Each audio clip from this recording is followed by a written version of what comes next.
సుమన్ టీవీలో మీ business promotions కోసం ఈ కింది నెంబర్ను సంప్రదించగలరు.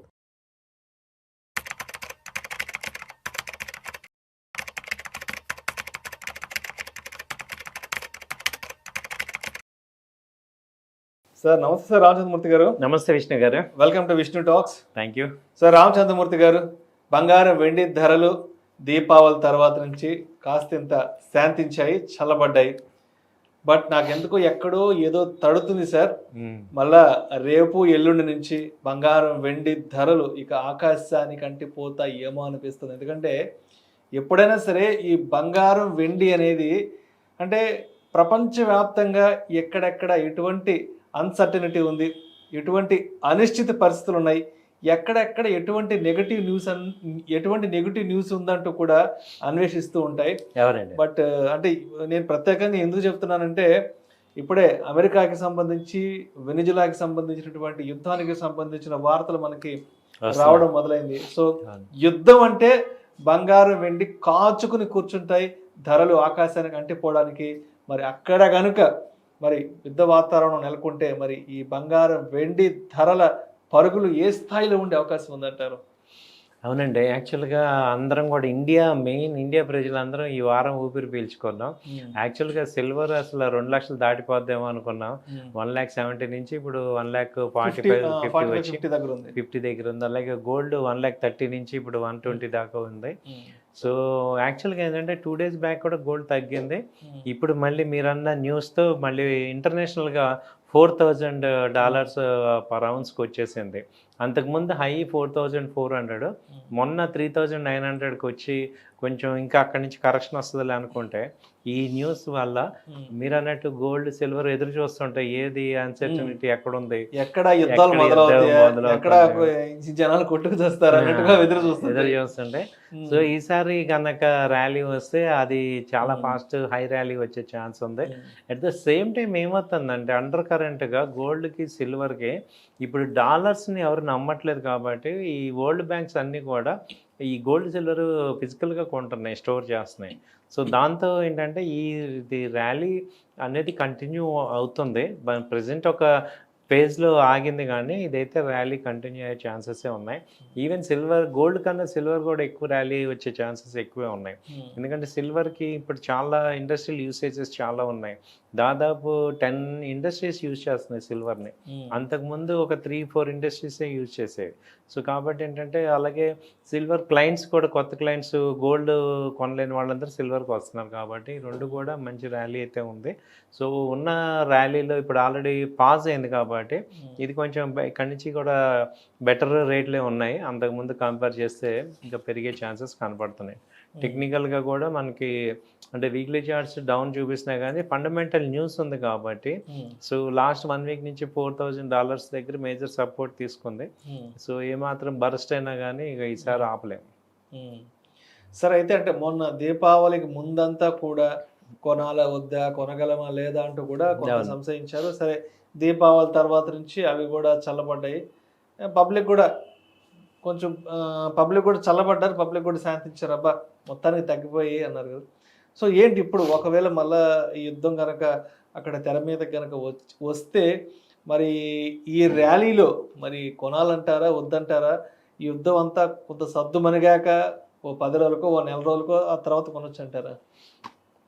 ఇప్పుడు దీనిలో 2 రకాలండి. గోల్డ్ ఇన్వెస్ట్ చేయాలంటే 2 రకాలు. ఒకటి ఏంటంటే షార్ట్ టర్మ్ ట్రేడ్ చేసుకొని బెనిఫిట్ అవ్వాలంటే గోల్డ్ బీస్ కానీ డిజిటల్ గోల్డ్ కానీ కొనుక్కొని షార్ట్ టర్మ్లో బెనిఫిట్ తీసుకోవచ్చు. లాంగ్ టర్మ్లో ఇన్వెస్ట్ చేసే వాళ్ళు ఏంటంటే అసలు మీరు ఇక అసలు నెక్స్ట్ 4-5 years కళ్ళు మూసుకొని కొనుక్కోవటమే. ఎందుకంటే మళ్ళీ 70,000 80,000 ఇంక రావు. అది అయిపోయింది, అయిపోయినాయి. మన కళ్ళ ముందు 1 lakh దాటింది, ఇంకా 1 lakh బేస్ అయిపోయింది. ఇప్పుడు 1,20,000 ఉంది. మహా దిగితే 1,10,000 వస్తుంది, కానీ ఇంకా 1,10,000 బేస్ అయిపోతుంది. కాబట్టి మీ దగ్గర ఫ్రీ అమౌంట్ ఉండి లాంగ్ టర్మ్ ఇన్వెస్ట్మెంట్ అనే వాళ్ళు మాత్రం కళ్ళ ముందు చూస్తుంటేనే గోల్డ్ పెరుగుతుంటాయి. ఇప్పుడు నెక్స్ట్ 2 years చూసుకుంటే ఏమది 150 నార్మల్ అయిపోద్ది. కాబట్టి మనము గోల్డ్ అని ఏంటంటే ఇప్పుడు మల్టీ అసెట్ లాగా ఒక 20% 30% ఇన్వెస్ట్మెంట్ ఎప్పుడు చేసుకోవాల్సిందే. సో మనీ ఇప్పుడు తగ్గింది కాబట్టి ఒక అడ్వాంటేజ్ కింద తీసుకోవచ్చు. ఈవెన్ మొన్న లాస్ట్ దీపావళి ముందు 170 130లో కూడా చాలామంది కొనే ఉంటారు. బట్ వాళ్ళందరూ ఇక్కడ మళ్ళీ యాడ్ చేసుకోవచ్చు. అలా స్లోగా గోల్డ్ వెళ్తూ ఉంది. సో బై అండ్ డిప్స్ లాగా చేసుకోవచ్చు. ఈవెన్ బాగా తగ్గినా కూడా ఎక్కడ కనపడుతుందంటే ఈ 38 ఇంటర్నేషనల్గా 38 37 మేజర్ సపోర్ట్ అండి. అంటే మన ఇండియా కరెన్సీలో 1,10,000 మేజర్గా సపోర్ట్ వస్తుంది. అప్పుడు లాస్ట్ టైం మనం తగ్గుతుందని అనుకున్నాం, చెప్పాము, తగ్గింది. సో ఇక్కడ మేజర్ ఇంకో 10,000 అంతకు మించి ఛాన్సెస్ లేవు. ఎందుకంటే ఇక్కడ మన ఇండియన్ పీపుల్ ఏమయ్యారంటే ఒక 30,000 పెరిగి ఒక 20,000 తగ్గింది అనుకోండి, వాళ్ళకి ఏమవుతుందంటే బాగా తగ్గిపోయింది అనిపిస్తుంది. యాక్చువల్గా అది ఎక్కడి నుంచి పెరిగింది, 80 నుంచి 130 దాకా వెళ్ళి ఇప్పుడు 120 అలా వచ్చింది అనుకోండి, మనం ఏమనుకుంటున్నాం ఓకే తగ్గిందిలే అనుకుంటాం, కానీ బయట ఎంత పెరిగింది అనేది మనకి చూసుకుంటే వేరియేషన్స్ చాలా ఎక్కువ పెరిగింది. బట్ ఇది స్టేబుల్ అయిపోయింది. ఇప్పుడు అందరం కూడా ఓకే ఈ రేటుకి అడ్జస్ట్ అయిపోతున్నాం. సో అలా అయిపోతాం మనం. అండ్ అదేవిధంగా ఇదే టైంలో ఈ మధ్య గోల్డ్ ఈటీఎఫ్లు కూడా బాగా లైమ్ లైట్లోకి వచ్చాయి. గోల్డ్ ఈటీఎఫ్లు కూడా బాగా రిటర్న్స్ వస్తున్నాయి కూడా మనకి అవునండి రెగ్యులర్గా ఆర్టికల్స్ వస్తున్నాయి. కాబట్టి సరే ఇప్పుడు ఈ ఫిజికల్ గోల్డ్తో పాలేమో దీంట్లో తరుగులు కూలీలు లేదంటే ఇంకేదో యుద్ధం అంటారు, ఈ నాన్ సెన్స్ ఈ న్యూసెన్స్ అంతా వద్దనుకుంటే గోల్డ్ ఈటీఎఫ్ల పైన ఎంతవరకు కాన్సన్ట్రేట్ చేయొచ్చు అంటారు? అది చాలా బాగున్నాయండి. గోల్డ్ ఈటీఎఫ్, సిల్వర్ ఈటీఎఫ్ ఈ రెండు కూడా బాగా ఫోకస్ చేయొచ్చు. ఫ్రీ అమౌంట్ అది అందులో ఏంటంటే అడ్వాంటేజ్ డైలీ కూడా కొనుక్కోవచ్చు. ఒక ఫిక్స్డ్ లాక్ ఉండదు కాబట్టి మీ దగ్గర ఫ్రీ అమౌంట్ ఉన్నప్పుడల్లా కొంత అమౌంట్ కొనుక్కోండి. ఇప్పుడు ఏమవుతుందంటే అది ఉన్న అసెట్స్లో అసెట్ క్లాసెస్ మేజర్గా 4. ఒకటి real estate, gold, stocks, bonds. కాబట్టి ఇప్పుడు ఏంటంటే అంతకుముందు గోల్డ్కి ఉన్న గోల్డ్ సిల్వర్కి ఉన్న రేటు హైక్ కానీ వాళ్ళు చూస్తే చాలా ఎక్కువ ఉంది. సో కాబట్టి ఏమైందంటే ఇవి ఇంకా ఫాస్ట్గా గ్రో అయ్యే ఛాన్సెస్ కనపడుతున్నాయి ఎక్కువ. కాబట్టి అక్కడ ఏమైందంటే డాలరైజేషన్ అయిపోయింది వరల్డ్ మొత్తం. అంటే అదరకు క్రూడ్ అంతా కూడా డాలర్స్లో ఉండేది కాబట్టి డాలర్స్ని ఎక్కువ స్టోర్ చేసుకునేవాళ్ళు. ఇవాళ ఏమైంది వరల్డ్ అంతా కూడా బైపోలార్ అయిపోయింది, మల్టీపోలార్ అయిపోయింది. ఎవరిని ఈనే పరిస్థితుల్లో లేరు కాబట్టి సో అందరికీ సేఫ్ హేవెన్ వచ్చి గోల్డే. సో కాబట్టి గోల్డ్ ఇప్పుడు చాలా వాల్యుబుల్ అయిపోయింది. సో ఈవెన్ మీరు వెంజులలో చూస్తే కరెన్సీ ఉంది కానీ దానికి యూజ్ లేదు, అలా అయిపోతుంది. సో కాబట్టి గోల్డ్కి ఎప్పుడు కూడా వాల్యూ ఉంటుంది, అది ఆ వాల్యూ హోల్డ్ చేస్తుంది. కాబట్టి మనందరం కూడా గోల్డ్ మీద కొంత పెట్టుకోవాల్సిందే, ఇన్వెస్ట్ చేసుకోండి. సో మొత్తానికి అంటే ఇప్పుడైతే అంటే మనం అయితే యుద్ధం రాకూడదనే కోరుకోవాలి ఎప్పుడు కూడా.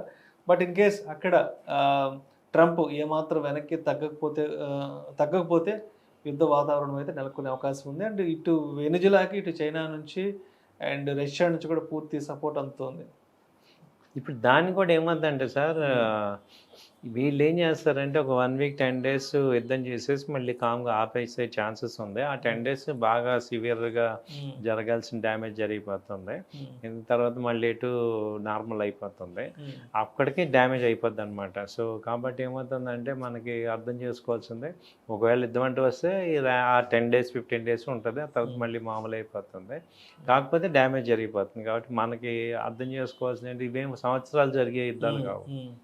సో కాబట్టి షార్ట్ స్పాన్ మొన్న ఇరాన్ జరిగించండి, అది ఒక 3-4 daysలో అలా ఒక 1 week కల్లా ఏమందంటే మిగతా కంట్రీస్ అన్నీ కూడా ఆపటానికి చూస్తారు, చేసి వాళ్ళకి సొల్యూషన్ అగ్రిమెంట్ అది తీసుకొస్తారు. కాబట్టి అలా ఎక్స్పెక్ట్ చేస్తున్న షార్ట్ టర్మ్ వారే అనుకుంటున్నాం. Thank you sir, thank you so much. Thank you అండి.